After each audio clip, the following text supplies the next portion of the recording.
Let's move along to file item number 6, Executive Officers Report. Chris?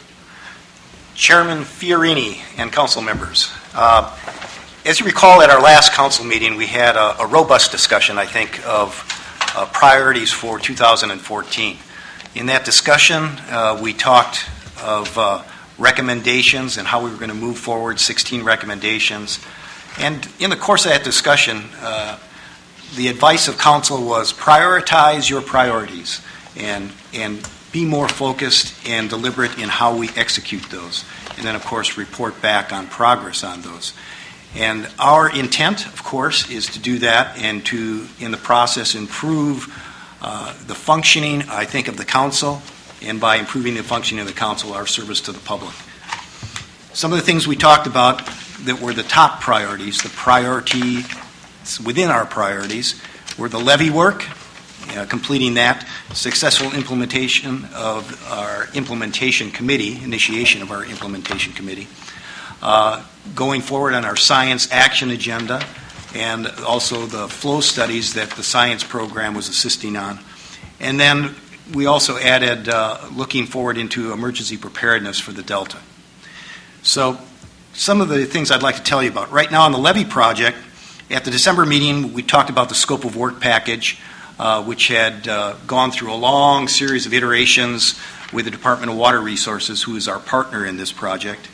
And eventually we came to the point where we had crested the hill and we were ready to take the scope of work and have it reviewed by the Department of General Services. That work is ongoing right now, and staff is working right now on creating a solicitation bid package. We had also talked, as you recall, about concerns about maintaining control of the individual principal investigators within that project. We've investigated again on this and have determined that probably the most efficient way to go forward on this is to go forward with the package as a bid package, and then if we have any kind of issue is to negotiate with the contractor after and outside of the contract itself. Now that may be a little soft in some respects, but I would remind everybody that we've been down this road before and quite successfully.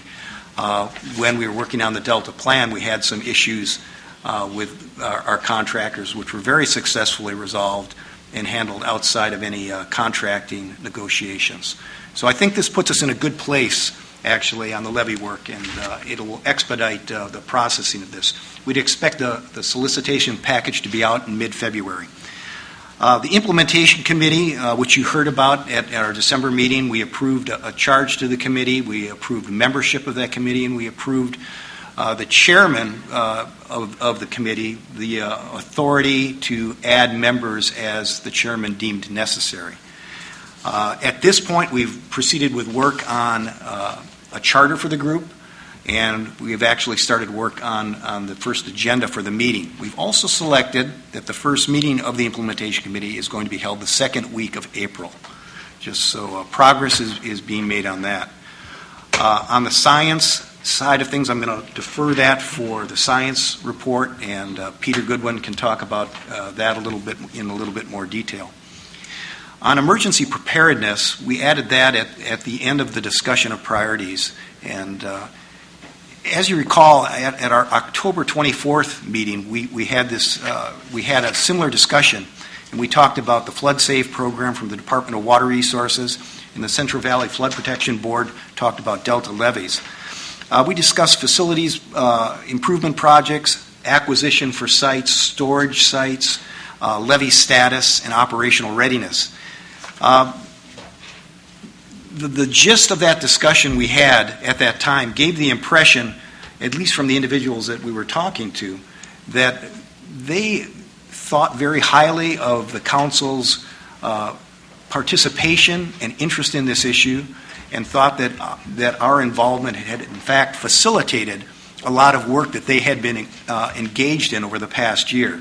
So as you recall at that meeting, they had talked about common radio frequencies and the progression of successive responsibilities for emergency response. And it was basically that the entity that had local jurisdiction was the first responder and had initial response for emergency services. As an incident grew in size or scope, that would expand in a logical manner. So when we look forward as to what the council's role might be in continuing this progression, I think it's logical to look ahead and say that what we're talking about now is as we start talking about fairly large responses, large levee failures, multiple levee failures, I don't think that was adequately addressed during that discussion. And that's probably one area we want to take a look at and see how things are flowing. Also, for the February council meeting, staff is organizing a panel of experts from the Federal Emergency Services Management Agency and the California Governor's Office of Emergency Services to discuss the current status of the Delta flood risk. So we'll have that presentation at the next council meeting.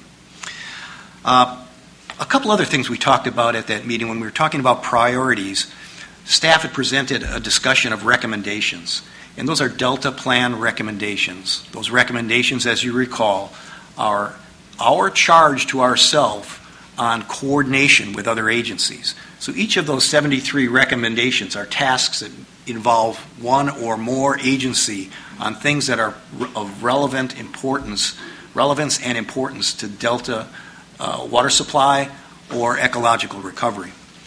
We presented 16 as priority recommendations.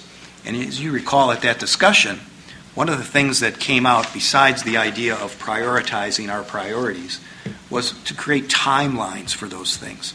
So we have done that. We have spent a great deal of time in the past 2 weeks going through these issues, these recommendations where, we're not the person actually putting bricks in a wall.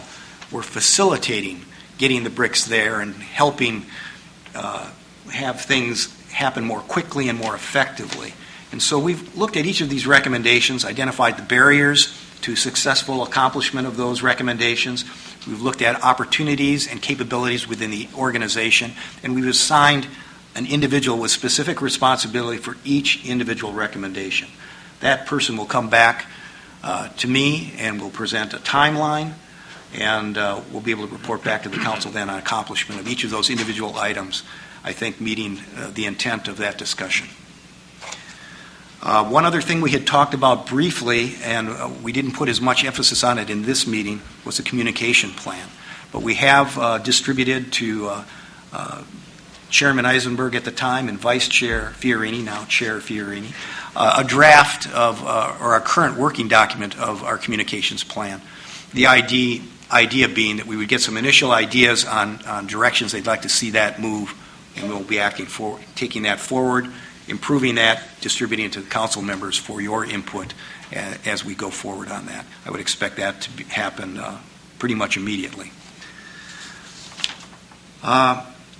And I think that concludes what I had wanted to say about the priority discussion we had. Are there any questions on that before I move on to other things? Chris, I applaud the adoption of the timelines. I think it's fantastic. It's a great way to measure the progress that you're making. Two things. One, the important thing is to make sure that they're reasonable timelines, reasonably aggressive.